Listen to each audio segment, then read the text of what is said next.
Hello दोस्तों, बहुत बहुत स्वागत है आपका हमारे YouTube channel triple A Hindi academy पर, जहां पर हम डिस्कस कर चुके थे एनसीईआरटी ईवीएस की क्लास थर्ड और फोर्थ की बुक। तो आज हम क्लास फिफ्थ की बुक का जो है डिस्कशन करेंगे। तो आप देखिए, सबसे पहले ये विषय सूची है क्लास फिफ्थ में। कैसे पहचाना चींटी ने दोस्त को, कहानी सपेरों की, ऐसे ये सभी आप देख सकते हैं।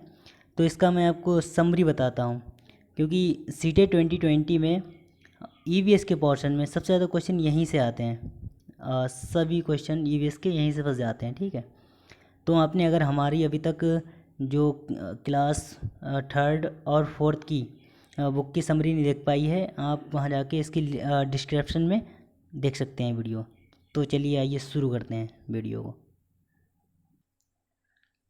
देखिए, हमारा ये यूट्यूब चैनल है ट्रिपल ए हिंदी एकेडमी। अगर आपको वीडियो हेल्पफुल लगे तो आप इसे सब्सक्राइब कीजिएगा और सभी वीडियो को देखिएगा। तो चलिए स्टार्ट करते हैं क्लास 5 की ईवीएस की समरी। चैप्टर पहला है इसमें, उसका नाम है कैसे पहचाना चींटी ने दोस्त को। तो सबसे पहला पॉइंट है इसमें, चींटियाँ कुछ ऐसा ज़मीन पर छोड़ती हैं जिससे सूंघ कर वे एक दूसरे के पीछे चलती हैं। क्योंकि चींटियाँ जो हैं वो देख नहीं पाती हैं ना सुन पाती हैं, वो कुछ ज़मीन पर ऐसा छोड़ती हैं जिससे सूंघ कर दूसरी चींटी उनके पीछे चलती रहती हैं। ओके, आगे देखिए दूसरा पॉइंट लगा यहाँ पे अच्छा मुझे, मच्छर हमारे पैरों के तलवे की गंध और हमारे शरीर की गर्मी से हमें ढूंढ लेते हैं। ये नहीं हम अंधेरे में छुप जाएं तो हमें मच्छर नहीं पकड़ पाएंगे, बिल्कुल वो हमें ढूंढ लेंगे। कैसे? हमारे तलवे की गंध से और शरीर की गर्मी से हमें ढूंढ लेते हैं। रेशम का कीड़ा, रेशम का कीड़ा अपनी मादा को उसकी गंध से कई किलोमीटर दूर से ही पहचान लेता है। रेशम का कीड़ा जो है अपनी मादा की उसकी जो गंध होती है उससे कई किलोमीटर दूर से ही उसे पहचान लेता है। अगला पॉइंट है, सड़कों पर कुत्तों की भी जगह बटी होती है। एक कुत्ता दूसरे कुत्ते के मलमूत्र की गंध से जान लेता है कि उसके इलाके में बाहर का कुत्ता आया था। तभी आपने देखा होगा कुत्ते इधर जगह जगह जो है मलमूत्र करते रहते हैं। अगला पॉइंट है, दिन में जागने वाले जानवर कुछ रंग देख पाते हैं। जैसे दिन में कुत्ता, बिल्ली, गाय और भैंस वगैरह जो दिन में जागते हैं वो कुछ कलरफुल वस्तुएं देख पाते हैं, लेकिन रात में जागने वाले जानवर जो हैं वो हर चीज़ को सफ़ेद और काली ही कलर की देख पाते हैं। जैसे हमारा आउल हो गया, ये केवल सफ़ेद और काला ही देख पाता है, रात में जागता है। चील, चील, बाज और गिद्ध ऐसे पक्षी हैं जो हमसे 4 गुना ज़्यादा दूरी से देख पाते हैं। जो चीज़ हम 2 मीटर की दूरी से दिखाई पड़ती है, वह चीज़ ये पक्षी 8 मीटर की दूरी से आसानी से देख लेते हैं। सांप, ये क्वेश्चन बहुत अच्छा है, कहानी सपेरों की, वहाँ से क्वेश्चन पूछा जाता है। सांप के बाहरी कान नहीं होते हैं, ज़मीन पर हुए कंपन को ही वह सुन पाते हैं। ठीक है। जंगल में ऊंचे पेड़ पर बैठा लंगूर पास आती हुई मुसीबत को, जैसे शेर, चीता आदि को देखकर एक खास आवाज़ निकालकर अपने साथियों को संदेश देता है। इस काम के लिए पक्षी भी खास आवाज़ें निकालते हैं। नेक्स्ट पॉइंट है, मछलियाँ खतरे की चेतावनी एक दूसरे को बिजली तरंगे से देती हैं। मछलियाँ जो पानी में खतरे की चेतावनी होती है वो एक दूसरे को बिजली तरंगों के रूप में दे सकती हैं। आजकल कुछ पशु जो हैं वो हमारे देश में विलुप्ति की कगार पे हैं। जैसे शेर है, घड़ियाल है। तो उनके लिए हमारे देश की सरकार इन्हें बचाने के लिए बहुत से जंगलों को सुरक्षा दे रही है। जैसे उत्तराखंड का जिम कॉर्बेट नेशनल पार्क और राजस्थान के भरतपुर जिले में घाना, इन जंगलों में जानवरों का शिकार मना है। चैप्टर नंबर 2 स्टार्ट होता है यहाँ से, कहानी सपेरों की।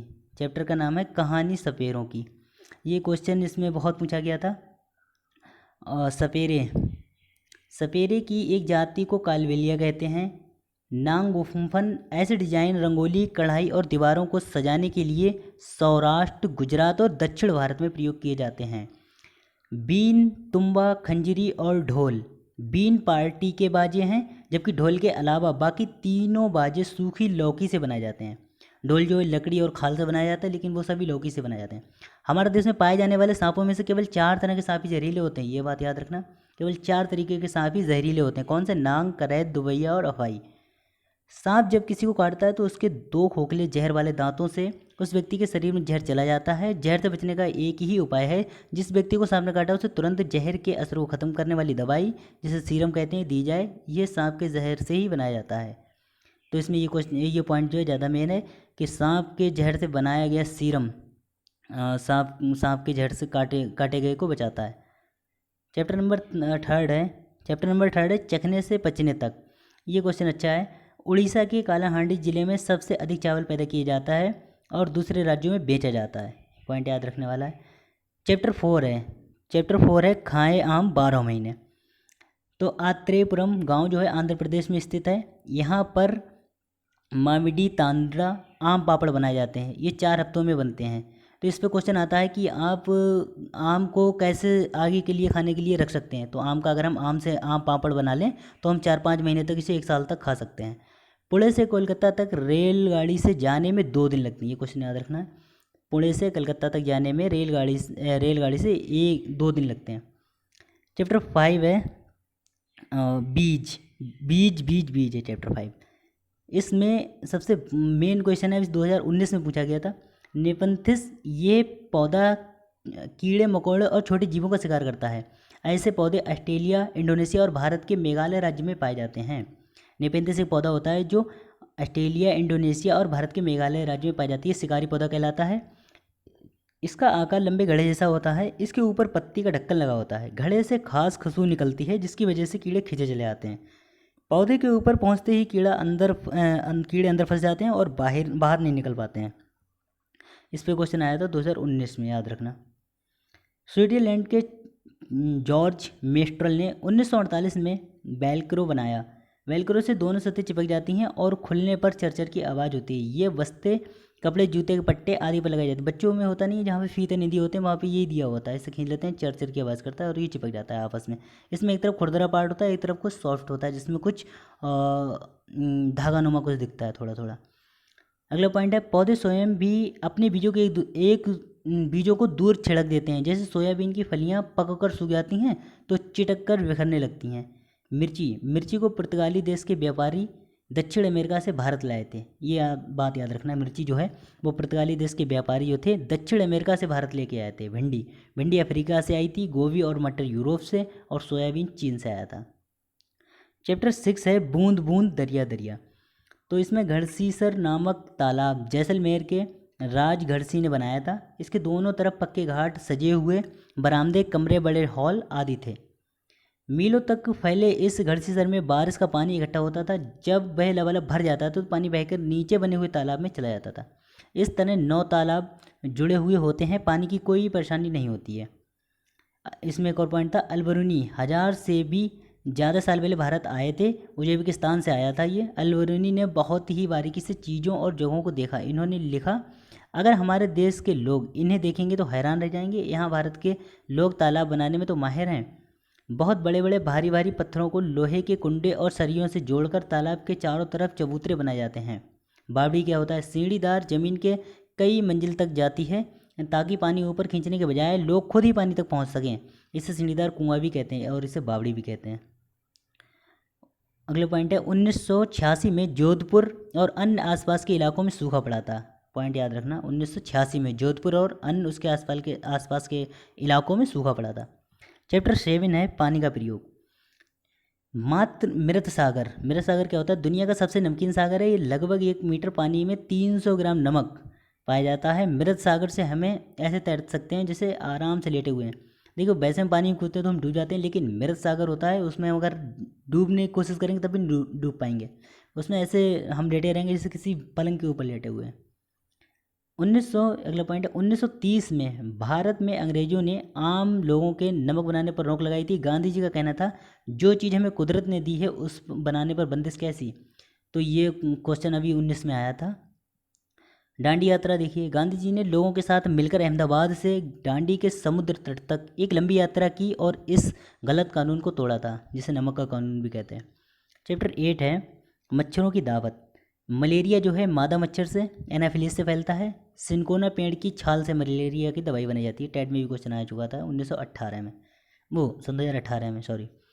एनीमिया क्या होता है? शरीर और दिमागी तंदुरुस्ती पर असर करता है। ये रोग हीमोग्लोबिन का आयरन की कमी से हो जाता है। एनीमिया जो है रक्त की कमी से होता है। इसमें गुड़ और आंवला और हरी पत्तेदार सब्जियां खाना ज़रूरी है। ये भी क्वेश्चन आया हुआ है।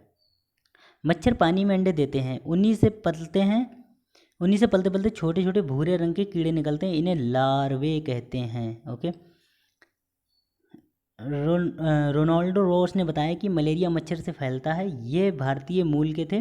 रोनाल्डो रॉस ने 1902 में चिकित्सा के क्षेत्र में नोबेल पुरस्कार मिला था। 1905 में मरते हुए वे कुछ कह रहे थे। कुछ ढूंढ लूँगा, कुछ नया ढूंढ लूँगा। चैप्टर 9 है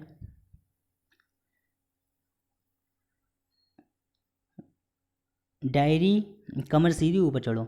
चैप्टर 9 मिजोरम में मिजो भाषा बोली जाती है। पहाड़ से उतरने को प्रवता रोही रैम्पलिंग कहते हैं। और स्लिंग एक तरह का हुक होता है जो नदी पर मोटे रस्से में डाला जाता है। पिट ऑन उन खूंटों से कहते हैं जो दोनों किनारों पर होते हैं। देखिए यहाँ पे बछेंद्री पाल के बारे में बताया गया है। गढ़वाल के नाकुरी गांव की रहने वाली हैं। 12 वर्ष की उम्र में ही 400 मीटर ऊंची पहाड़ की चोटी पर चढ़ गई थी। नेहरू इंस्टीट्यूट ऑफ माउंटेनियरिंग से उन्होंने पहाड़ चढ़ने की ट्रेनिंग भी ली थी। उन्हें गाइड करने वाले थे कौन? ब्रिगेडियर ज्ञान सिंह, याद रखेंगे। 23 मई 1984 के दिन 1:07 पर 8,900 किलोमीटर की ऊंची चोटी पर माउंट एवरेस्ट नेपाली नाम सागर माथा पर कदम रखा था। किसने? बछेंद्री पाल ने। करीब 43 मिनट वह माउंट एवरेस्ट की चोटी पर ही रहीं। बछेंद्री पाल भारत की पहली और संसार की 5वीं ऐसी महिला बनी जिन्होंने एवरेस्ट पर कदम रखा।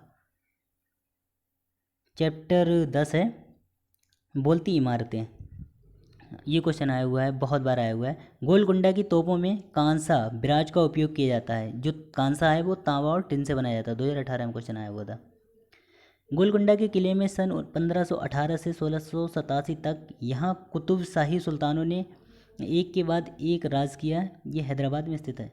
उससे भी पहले सन 1200 में यह किला मिट्टी का बना था और यहाँ दूसरे राजाओं का राज था। औरंगज़ेब बादशाह की पूरी फौज बंदूकें और तोपों के साथ यहाँ पर हमला करने आई थी, पर वह किले में घुस नहीं पाई थी। उसकी पूरी सेना 8 महीनों तक बाहर ही बैठी रही, मोटी दीवारों से लगी खाई के कारण। सुल्तान अबुल हसन गाना बजाना और कुचिपुड़ी नृत्य का शौकीन था। मल्लापुरम ज़िला जो है केरल में स्थित है और कुचिपुड़ी नृत्य है वो भी केरल में होता है।